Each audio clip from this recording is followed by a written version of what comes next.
हम मूवी के स्टार्ट में देखते हैं कि एवा के डैड उससे कह रहे होते हैं कि तुम्हें 3 बजे वापस आ जाना होगा और अगर तुम्हारी बहन इससे पहले भी आना चाहे तो तुम्हें उसके साथ ही आना होगा। लेकिन एवा अपने डैड से कहती है कि मैं तो 7 बजे से पहले बिल्कुल नहीं आने वाली। तो उसकी मॉम उससे कहती है कि 5 बजे फाइनल है, तुम्हें 5 बजे वापस आ जाना होगा और सोफिया का ध्यान रखना। सोफिया और एवा वहाँ से निकलने लगते हैं और अभी रात के 10 बज रहे हैं। लेकिन उनके घर के बाहर एक गाड़ी खड़ी होती है जिसमें 2 लोग बैठे होते हैं। सोफिया एवा से कह रही होती है कि मुझे तुम्हारे बारे में सब पता चल चुका है। तो एवा सोफिया से कहती है कि तुझे क्या लगता है मुझे तेरे बारे में नहीं पता? मुझे सब पता है चीस्कू और तेरे बारे में। उसकी माँ उन्हें जाते हुए देख रही है और उसकी आंखों में आंसू हैं और उसके डैड को देखकर ऐसा लग रहा है कि वो काफी डरे हुए हैं। तभी उनके घर की बेल बजती है और 2 लोग घर के अंदर आते हैं जो देखने में काफी खौफनाक लग रहे थे। एक व्हील चेयर पर था तो एक उसके पीछे खड़ा था। आज गर्मियों का सबसे छोटा दिन है जिसे फेरिया के लोग बहुत ही आनंद से मनाते हैं। वो लोग एक लेक के किनारे पूरी रात वहाँ पर पार्टियां करते हैं। एबा अपने बॉयफ्रेंड राहुल से कहती है कि मैं अब यहाँ से जाने वाली हूँ क्योंकि मेरे डैड ने एक फ्लैट ले लिया है और अब मैं आगे से वहीं पढ़ाई करूंगी और वहाँ पर मेरा एक नया बॉयफ्रेंड होगा। तो राहुल उसकी तरफ गुस्से से देखने लगता है। तो एबा उससे कहती है कि अरे नहीं, मैं मजाक कर रही हूँ। इधर चीस्कू अपने कैमरे से वीडियो शूट कर रहा होता है क्योंकि उसे मूवीज बनाने का बहुत शौक था और इस बार उसकी मूवी का नाम खूनी फेरिया होने वाला है। इधर हम सोफिया को देखते हैं जो कि जंगल की तरफ देख रही होती है। उसे जंगल की तरफ देखने में दूर से उसको 2 आदमी दिखाई दे रहे थे जिसे वो काफी ध्यान से देख रही होती है, लेकिन वो लोग भी उनको बहुत ध्यान से देखे जा रहे थे। अब चीस्कू अपने दोस्तों के बीच एक पटाखा जला देता है जिससे एक धमाका होता है और सब लोग इधर उधर भागने लगते हैं। चीस्कू सोफिया से कहता है कि अरे जल्दी निकलो यहाँ से, वो लोग हमें मारने के लिए आ रहे हैं। चीस्कू और सोफिया जंगल की तरफ भागने लगते हैं। तभी सोफिया चीस्कू से कहती है कि तूने ऐसा क्यों किया उनके साथ? चीस्कू कहता है कि तुझे तो पता है ना कि मैं अपनी मूवी शूट कर रहा हूँ, देख मैं तुझे दिखाता हूँ जो कि मैंने अभी शूट किया है। चीस्कू अपने कैमरे को देखने लगता है कि उसने अभी जो रिकॉर्ड किया था वो वीडियो कहाँ पर है, लेकिन उसने रिकॉर्ड का बटन दबाया ही नहीं था जिससे वीडियो रिकॉर्ड नहीं हो पाई। अब सोफिया कहती है कि मैं तो चली तालाब में नहाने, अगर तुझे आना है तो तू भी आजा मेरे साथ। वो अपने कपड़े निकालकर तालाब की ओर जाने लगती है। चीस्कू कहता है कि तूने पी रखी है मुझे लगता है। सोफिया ने सच में ही पी रखी थी। वो एक डुबकी मारने के बाद पानी से बाहर निकल कर आती है और उससे कहती है कि मेरे जस्ट नीचे एक साइकिल पड़ी है, शायद किसी ने उसको तालाब में फेंक दिया है, क्या तुम नहीं आओगे नहाने, मुझे अकेला छोड़ दोगे? वो चीस्कू से इतना कहकर पानी में डुबकी लगा देती है और साइकिल की ओर बढ़ने लगती है। वो साइकिल की तरफ तैरते हुए बढ़ती जा रही थी, लेकिन तभी हम देखते हैं कि उसके पीछे से कोई छाई जैसी चीज चली आ रही है जो उसको अपने लपेटे में लेना चाहती है, जिसकी आवाज इतनी खौफनाक थी कि कोई भी डर जाए। सोफिया साइकिल तक नहीं पहुंच पाती और वो वहीं की वहीं बेहोश हो जाती है क्योंकि उस छाई ने उसको अपने आगोश में ले लिया था। इधर एबा अपनी फ्रेंड को देखती है जो कि जंगल की तरफ जा रही थी। एबा मार से कहती है कि तू इतनी दुखी क्यों हो गई जब मैंने जाने के लिए कह दिया तो? क्या तुझे मेरे जाने से इतना बड़ा दुख होगा? सच कहूँ तो उन दोनों लोगों का आपस में चक्कर था और वो अब दोनों लोग आपस में किस करने लगते हैं। तभी एबा को ऐसा करते हुए राहुल देख लेता है। वो उसे देखते ही वहाँ से निकल जाता है, लेकिन एबा उससे कहती है कि रुको, ऐसा कुछ नहीं है जैसा कि तुम सोच रहे हो। इधर सोफिया की आंख खुलती है और वो अपनी बहन से पूछती है कि शाम क्या हुआ था। एबा उससे कहती है कि तू मरने वाली थी, अगर चीस्कू वहाँ पर ना होता तो तू आज मर ही गई होती। वैसे तो उसमें करने क्या गई थी? सोफिया शाम के बारे में उसे कुछ नहीं बताती। वो एबा से कहती है कि मॉम डैड कहाँ पर हैं? तो एबा उससे कहती है कि मुझे नहीं पता,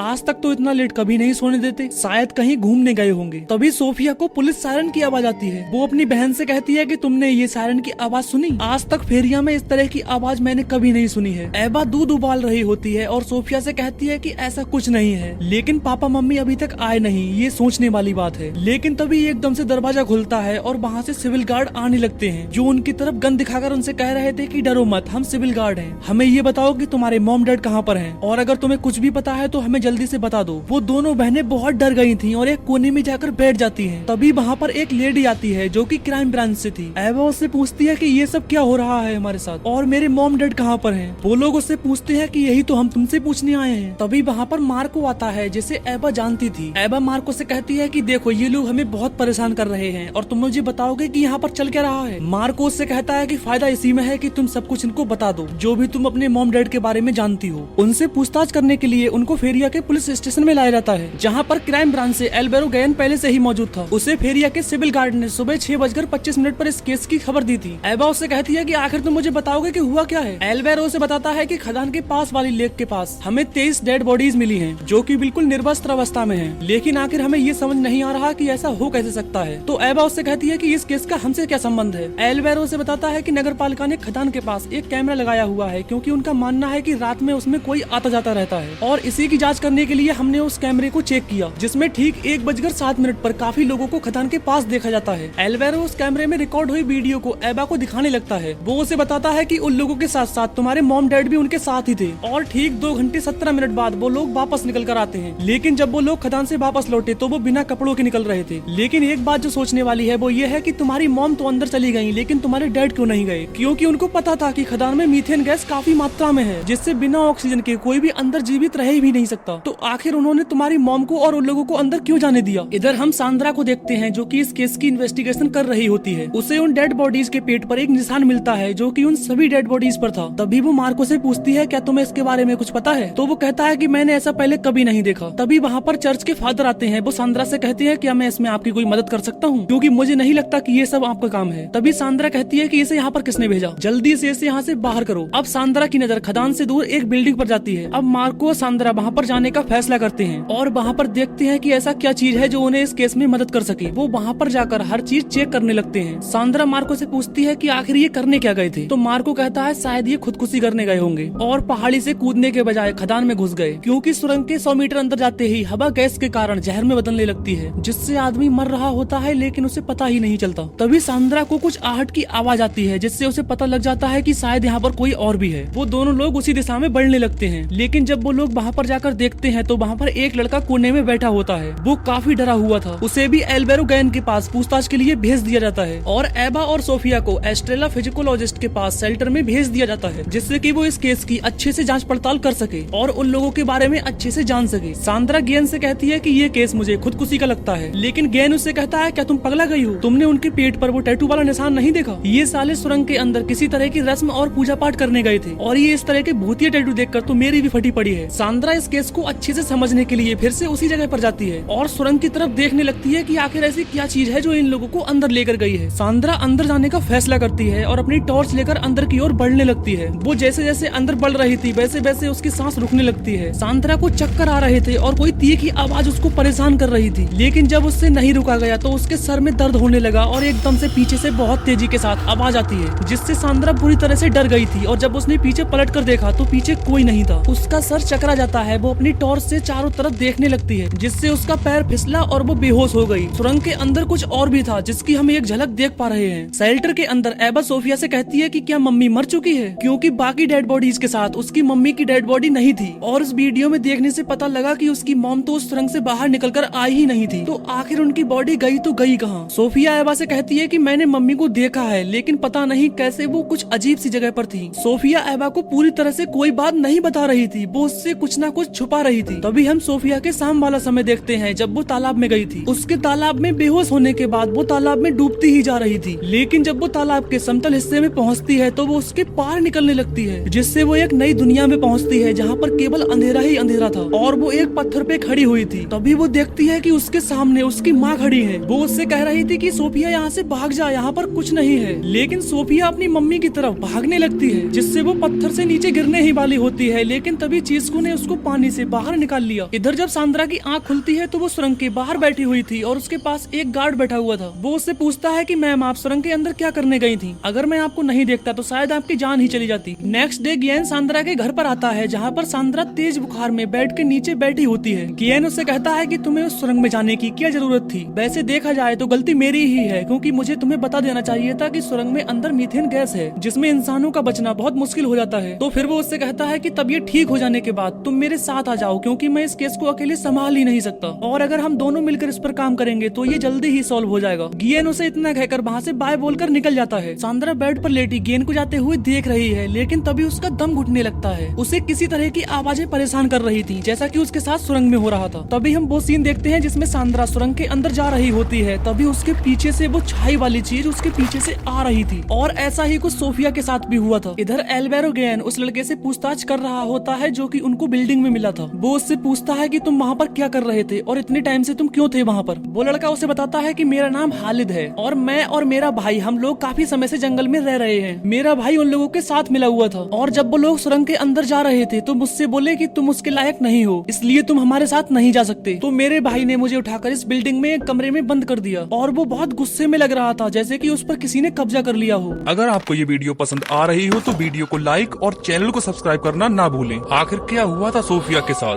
कहाँ गए उसके मम्मी पापा, क्या हो रहा था सांद्रा के साथ और वो भयानक सी दिखने वाली क्या चीज थी और खदान में वो लोग क्या करने गए थे, क्या रस्म रस्म थी वो जानेंगे और भी बहुत कुछ। आप अगला पार्ट मिस ना कर दें, इसलिए चैनल को सब्सक्राइब करना ना भूलें।